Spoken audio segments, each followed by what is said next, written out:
To be able to introduce, we have two candidates tonight, as you know. Chrysta Castaneda is running for Railroad Commissioner, and I'm going to let her speak first, but Chris Bell is going to be speaking right after that, so just hang around a little bit.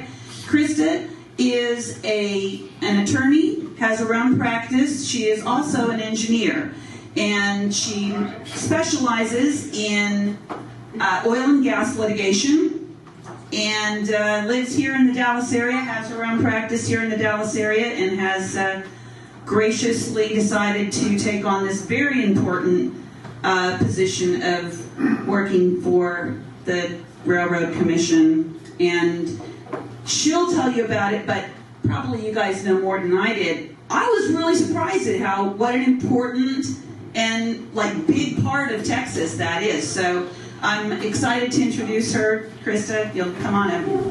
Thank you. I'm so happy to be here with you tonight.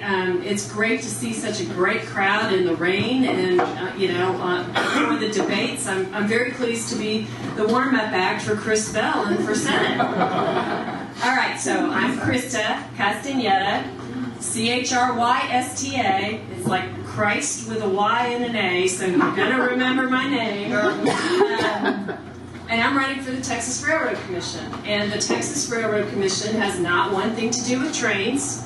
It has everything to do with oil and gas. And that's where I come in. I have spent over 30 years in and around the industry, first as an engineer designing the computer systems that power oil and gas companies, and then for the last nearly 30 years as an attorney litigating over things that go on in and around what we call the upstream sector, which is where the oil gets produced before it gets moved downstream to refineries and whatnot. So this is my job all day, every day, looking at the oil and gas industry, both from a technical perspective, because everything I do involves looking at engineering questions and geology questions, but also from a regulatory and a finance perspective. I know this business.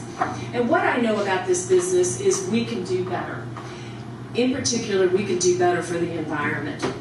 This is the most important environmental race in the entire country in 2020. I'm going to say that one more time. This is the most important race for the environment in the entire United States in 2020, and here's why. Nothing has a bigger impact on the environment than the oil and gas industry, right? Absolutely. Nowhere is oil and gas bigger than right here in Texas. Donald Trump has eviscerated the Environmental Protection Agency, and we are now left with the regulation here in the several states to continue our environmental protections. So, what can we do better? I say we can do better. What can we do better? Well, first,